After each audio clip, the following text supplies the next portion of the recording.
டனல்ஸ்களுக்குள்ள போறதுக்கு தயாரான இஸ்ரேலி ஆக்கிரமிப்பு ராணுவங்கள் மேலேயும் இவர்கள் துப்பாக்கி சூடு நடாத்தி இருக்காங்க. இன்னைக்கு ஹமாஸ் அறிவித்தல் விடுத்திருக்காங்க. என்ன அப்படின்னு சொன்னா, ஹமாஸினுடைய அகராதியிலேயே அல் கஸ்ஸாமினுடைய அகராதியிலேயே சரணடைதல் என்பதற்கு பேச்சே கிடையாது. ஹாதர் கோல்டினுடைய உடலுக்காக மட்டுமே தனியான ஒப்பந்தத்தை இஸ்ரேலோட நாங்க செய்ய போறோம் அப்படின்னு சொல்லி ஹமாஸ் சொல்லியிருக்காங்க. அல் கைதாவை நடத்தி இருக்காங்க. அல் கைதாவை உருவாக்கினது அமெரிக்கா தான் அப்படிங்கறத இது தெளிவா சொல்லுது.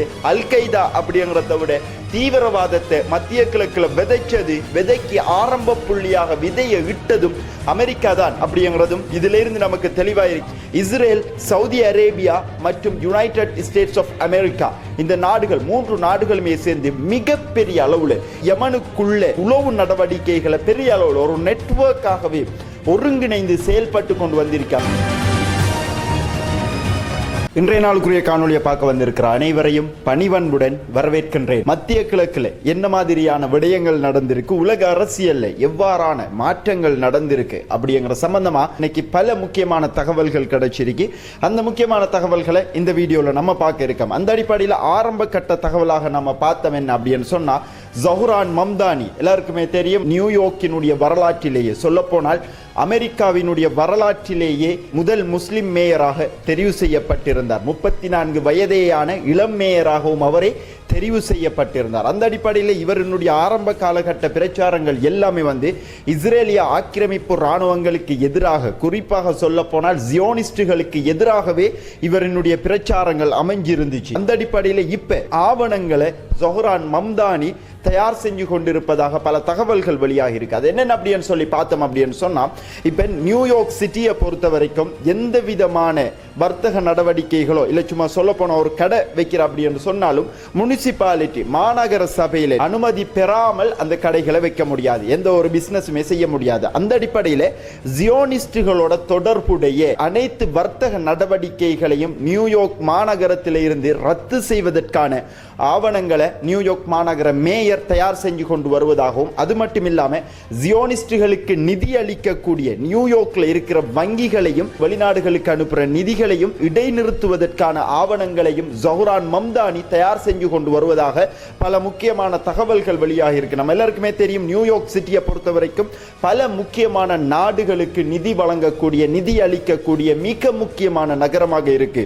சொல்ல போனால் ஜியோனிஸ்டுகளின் கண்ட்ரோல்ல இருந்த ஒரு நகரமாகவும் இந்த நியூயார்க் நகரம் இருந்துச்சு. பட் இப்ப ஜஹ்ரான் மம்தானி எடுத்துக்கொண்டு வர இவ்வாறான அதிரடியான நடவடிக்கைகள் இஸ்ரேலுக்கு பெரிய அளவுல பாரிய அடியை வழங்கி இருக்கும். இது ஒரு பக்கம் இருக்கக்குள்ள, அடுத்த விடயம் முக்கியமான சம்பவம் நடந்திருக்கு யமன்ல.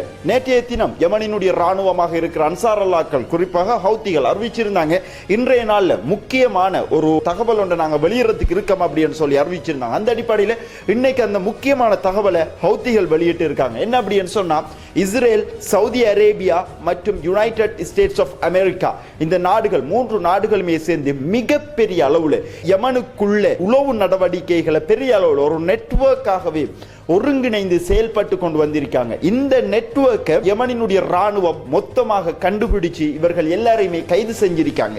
அந்த நெட்வொர்க்கை மொத்தமாக இல்லாமக்கி இருக்காங்க. இதுலயுமே குறிப்பாக இவங்க எல்லாருமே யமனுக்கு எதிராக செஞ்ச முக்கியமான நடவடிக்கைகளாக யமனினுடைய ராணுவ கட்டமைப்புகள் எவ்வாறு இருக்கு, யமனினுடைய தலைவர்கள் எவ்வாறான விடயங்களை மேற்கொண்டிருக்காங்க, அவர்களுடைய அன்றாட நடவடிக்கைகள் எப்படி இருக்கு அப்படிங்கிற ரகசிய உளவு தகவல்களை அமெரிக்காவுக்கும் இஸ்ரேலுக்கும் இவங்க வழங்கியிருக்காங்க. இதுக்கு இவங்க பயன்படுத்தின முக்கியமான ஆயுதம் தான் சவுதி அரேபியாவினுடைய ஆட்களை பயன்படுத்தியிருக்காங்க. என்ன அப்படின்னு சொன்னா, இப்ப யமனுக்குள்ள இஸ்ரேலியர்களோ வெள்ளக்காரர்களோ அமெரிக்கர்களோ உள்ளுக்கு என்டராகி இவ்வாறான தகவல்களை திரட்டுவது கடினமான விடயம். இருந்த போதிலே சவுதி அரேபியாவினுடைய, அவர்களும் அரபிகள் தான், அவர்களை வைத்து உளவு தகவல்கள் சேகரிக்கிற வேலைகளை அமெரிக்காவும் இஸ்ரேலும் செஞ்சு கொண்டு வராங்க. அதை நாங்க கண்காணிச்சு கைது செய்து சிறைப்படுத்தி வச்சிருக்கோம் அப்படிங்கிற முக்கியமான தகவலையும் யமன் வெளியிட்டு இருக்காங்க. யமனுடைய ராணுவங்களை குறிவைத்து திடீர் தாக்குதல் நடாத்துவதற்குரிய அடுத்த கட்ட ஏற்பாடுகளையும் செய்வதற்காகவே இந்த உளவுத்துறை நிர்மாணிக்கப்பட்டிருக்கு. அடுத்தது பார்த்தோம் என்ன அப்படின்னு சொன்னா, ஈராக்ல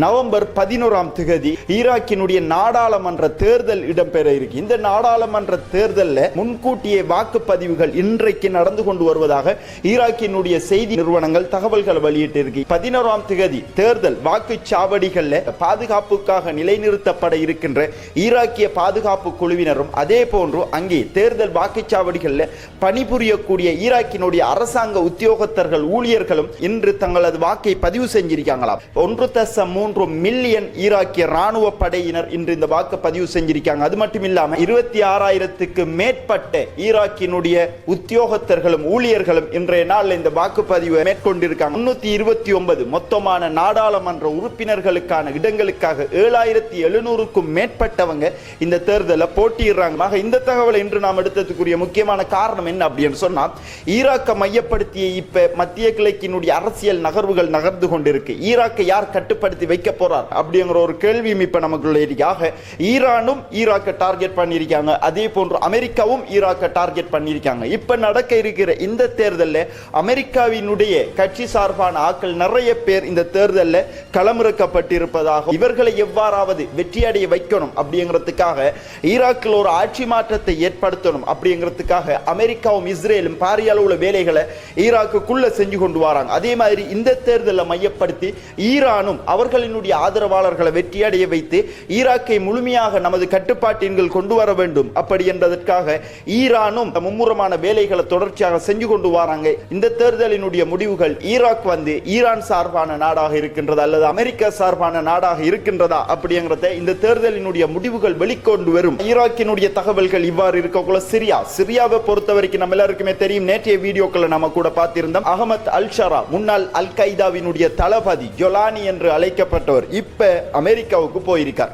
அமெரிக்காவில் அகமது அல்-ஷரா சிரியா சம்பந்தப்பட்ட பேச்சுவார்த்தைகளை நடத்துவதற்கு போயிருந்த இடத்துல அமெரிக்காவினுடைய சென்டகோமினுடைய ராணுவ தளபதியாக இருக்கிற பிராட் கூப்பரோட சேர்ந்து ஒன்றாக பாஸ்கெட் பால் விளையாடுற வீடியோக்கள் இன்றைக்கு வெளியாகி பெரிய பரபரப்பை ஏற்படுத்தியிருக்கு அப்படின்னு சொல்லலாம். என்ன அப்படின்னு சொன்னா, ஜொலானி ஏற்கனவே வந்து இவர் ஒரு தீவிரவாதி, இவர் ஒரு இஸ்லாமிஸ்ட், இஸ்லாமோபியா அப்படிங்கிற பரவல்களை, அதாவது இஸ்லாத்துக்கு எதிரான பல குற்றச்சாட்டுக்களை வைத்து ஜொலானியை மையப்படுத்தி பல தகவல்களை அமெரிக்கா வெளியிட்டுக் கொண்டிருந்தாங்க. ஆனா திடீரென மாதிரி சிரியாவை கைப்பற்றின உடனே அகமது அல்-ஷரா மேல விதிக்கப்பட்டிருந்த தீவிரவாத தடைகள் எல்லாத்தையும் மீள பெற்றுக் கொண்டதன் பிறகு ஜொலானி முதலாவது சிரிய ஜனாதிபதியாக அமெரிக்கா போயிருக்கிறதும், அவர் இங்கே ராணுவ தளபதியான பிரெட் கூப்பரோட சேர்ந்து பாஸ்கெட் பால் விளையாடி கொண்டிருப்பதும், பிரெட் கூப்பர் மற்றும் ஜொலானி ஆகியவங்க ஒன்றாகவே இணைந்து சிரியாவுக்குள்ள வேலைகளை செஞ்சிருக்காங்க.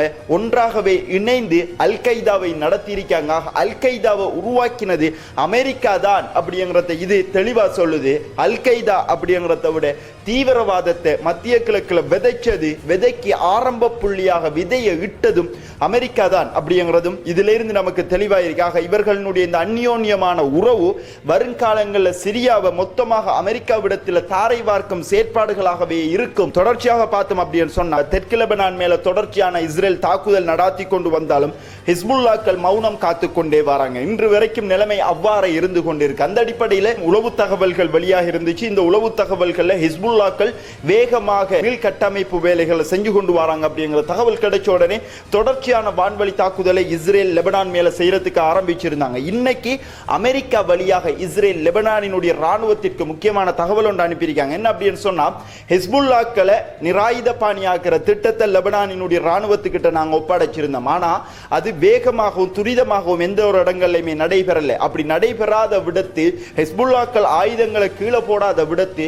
தொடர்ச்சியாக முழு லெபனானையும் குறிவைத்து இஸ்ரேல் வரும் நேரங்களில் தாக்குதல் நடத்தும் அப்படிங்கிற செய்தியை இஸ்ரேல் அமெரிக்கா ஊடாக லெபனானுக்கு வழங்கியிருக்காங்க. லெபனானினுடைய ராணுவங்களுக்கும் ஹிஸ்புல்லாக்களுக்கும் இடையிலே ஒரு பெரிய யுத்தத்தை ஏற்படுத்துறதுக்கு லெபனானுக்குள்ள இஸ்ரேல் போட்டிருந்த திட்டம் தோல்வி அடைஞ்சிருக்கு.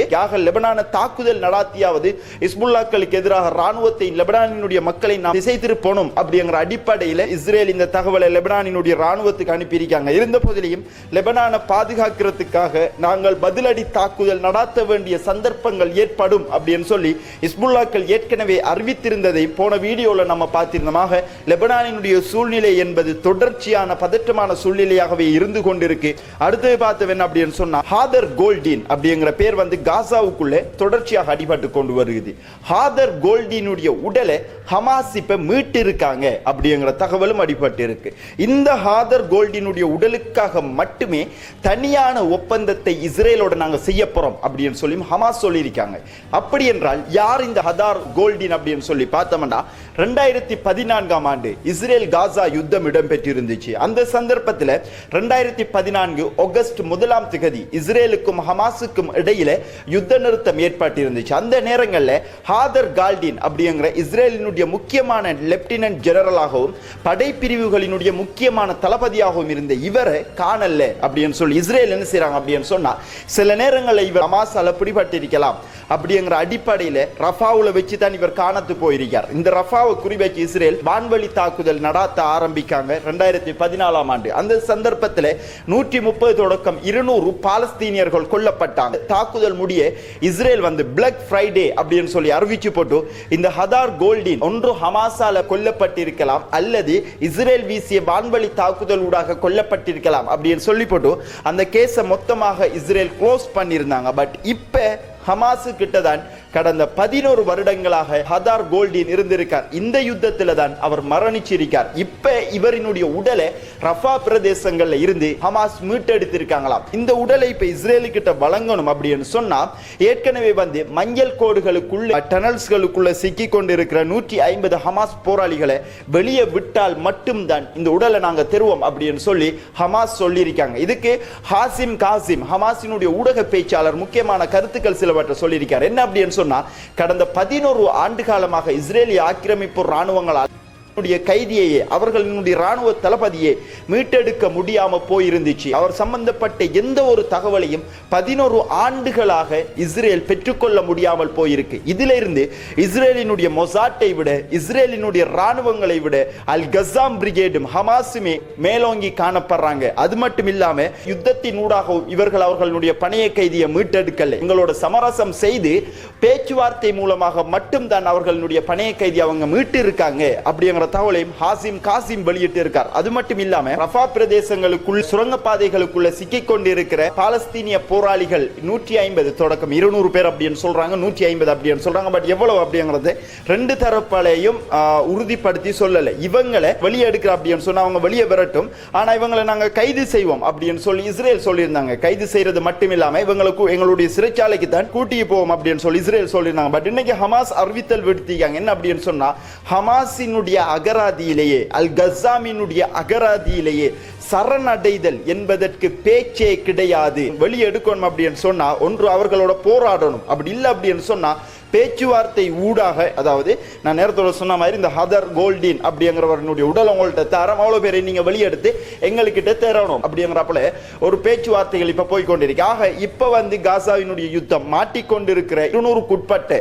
இந்த பாலஸ்தீனிய போராளிகளினுடைய நிலைமை சம்பந்தமாக இந்த யுத்தம் இப்ப நகர்ந்து கொண்டிருக்கும். அது மட்டும் இல்லாம இந்த பாலஸ்தீனிய போராளிகளுக்கு கிட்ட போன இஸ்ரேலிய ஆக்கிரமிப்பு ராணுவங்கள், அதாவது எங்க இருக்காங்களோ அந்த டனல்ஸ்களுக்குள்ள போறதுக்கு தயாரான இஸ்ரேலிய ஆக்கிரமிப்பு ராணுவங்கள் மேலையும் இவர்கள் துப்பாக்கி சூடு நடாத்தி இருக்காங்க அப்படிங்கிற தகவல்களும் வெளியாகி இருக்கு. ஆக போராளிகளை பொறுத்த வரைக்கும் நாங்க நேரத்தோட இஸ்ரேல் சொன்ன மாதிரி நாங்க கையை கட்டுவோம் காலை கட்டுவோம் இவங்களை பிடிச்சுக்கோணும் எங்களை சிறையில வைப்போம் ஏன்னா நாங்க ஹமாஸை பிடிச்சிட்டோம் அப்படின்னு சொல்லி உலகத்துக்கு காட்டுறதுக்கு இஸ்ரேல் ட்ரை பண்ணாங்க. பட் அதுக்கு ஹமாஸ் ஆள் இல்லை அப்படிங்கிறத ஹமாஸ் தெளிவா சொல்லி இருக்கிறதும் இதுல அவங்க உறுதியான நிலைப்பாட்டோட தொடர்ச்சியாக அவங்க உறுதியான நிலைப்பாட்டோட இருக்காங்க அப்படிங்கிறத இது தெளிவா சொல்லியிருக்கு அப்படின்னு சொல்லலாம். ஆக இன்னைக்கு வந்து இருக்கிற முக்கியமான தகவல்கள் எல்லாத்தையுமே ஒன்று சேர்த்து இந்த வீடியோல நம்ம உங்களுக்காக வழங்கியிருக்கோம். இந்த வீடியோ சம்பந்தப்பட்ட கருத்துக்களை கீழே கமெண்ட் பாக்ஸ்ல பதிவிடுங்கள். நம்மளுடைய வீடியோக்கள் பிடிச்சிருந்தா இதுவரைக்கும் நம்மளுடைய சேனலை ஃபாலோ பண்ணல சப்ஸ்கிரைப் பண்ணல அப்படின்னு சொன்னா பண்ணிக்கொள்ளுமாறு கேட்டுக்கொண்டு இந்த வீடியோவில் இருந்து விடைபெறுகின்றேன். இதுவரைக்கும் உங்களுடைய முக்கியமான நேரங்களை ஒதுக்கி நம்மளுடைய வீடியோ பார்த்ததுக்கு மிக்க நன்றிகள். Thank you very much.